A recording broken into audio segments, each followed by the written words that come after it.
So things go better with Coca-Cola. Things go better with Coke. Music make you lose control. Music make you lose control.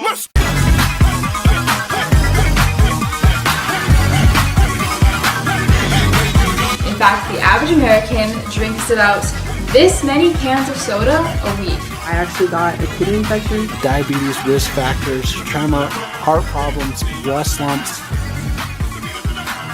You're gonna kill yourself by drinking poison in a can.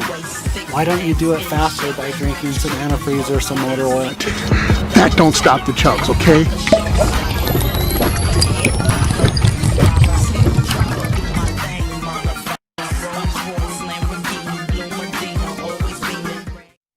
With the rapid succession of branded developments, it's nearly impossible to not have any rumors or misconceptions spread. Now, while some are picked up earlier, some could still even be going on today. But none had a bigger impact on the American society than what had happened with soda. Soda was seen as something that could heal, something that could put roses to your cheeks, something that could make you stop broiling and feeling miserable, but is now one of the leading causes in the calorie glut that plagues America. So, to really get the picture, let's go all the way back to the beginning, ancient Greece. To say that water was an essential resource in ancient Greece would be an understatement. The reason for this is that water is very resourceful. It can open up pores, it can wash and purify, strengthen circulation. Also, it makes up 70% of the earth, so it was not a hard resource to come by. The father of medicine, Hippocrates, had struck interest with mineral waters. The bubbling effects of the rain-fed water had caught his eye, and he was curious of its potential. After experimenting with many other physicians, they came to the conclusion that while yes, mineral water may have curative benefits, there was no way to recreate the fusion of minerals like sulfur, silver, iron, copper, gold with water. Which, basically made it useless. Well, for 1,000 years at least.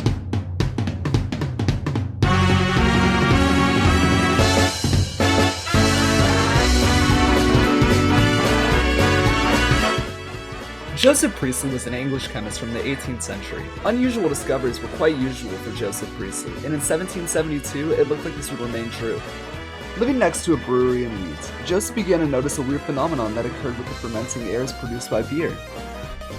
He observed that the beer gave off, as he described it, fixed air, which was being trapped by the water nearby, causing a taste that is only found at mineral springs. Because of this, Joseph got to work on trying to recreate this phenomenon. With the pipe, bowl, bottle, and animal bladder, Joseph Priestley was able to conduct an experiment that created carbonated water. After finding success, Priestley ended up writing the directions for impregnating water with fixed air.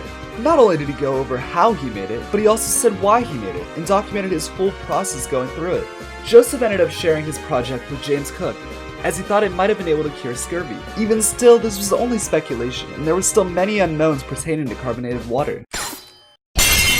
After 11 years, Joseph Priestley's work was put to use. A Swiss watchmaker and jeweler from Geneva by the name of Jacob Schweppes had discovered Priestley's creation and not only published his article, but worked to perfect it. Jacob always wanted to work in the medical field, so his work was fully done out of passion. He began by giving it free to doctors so that they could provide it to their poor patients. But as demand grew, this became a business. Jacob Schweppes ended up partnering with Jacques and Nicolas Paul to work on the engineering, and Henry Goss for the medicinal.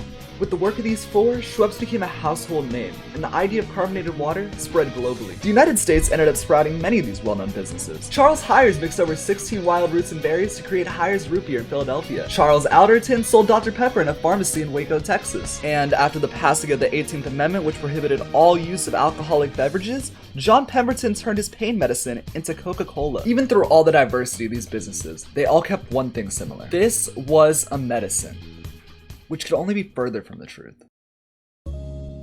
By the 1970s, soda was no longer the health drink it was thought to be. Size of cans doubled. 1 in 4 Americans are drinking more than 200 calories a day, and soda is now one of the leading causes in the obesity epidemic that looms over America. Brands like Pepsi Cola began trying to roll out diet versions of their drinks, but whether stigma or taste, it had seemed too late. The misconception on soda was one that led many to believe that it could cure digestive issues, reduce nervousness, brighten your day. But now to over 40% of Americans, it's the exact opposite. If there's anything of importance that can be taken from this video, stop drinking soda.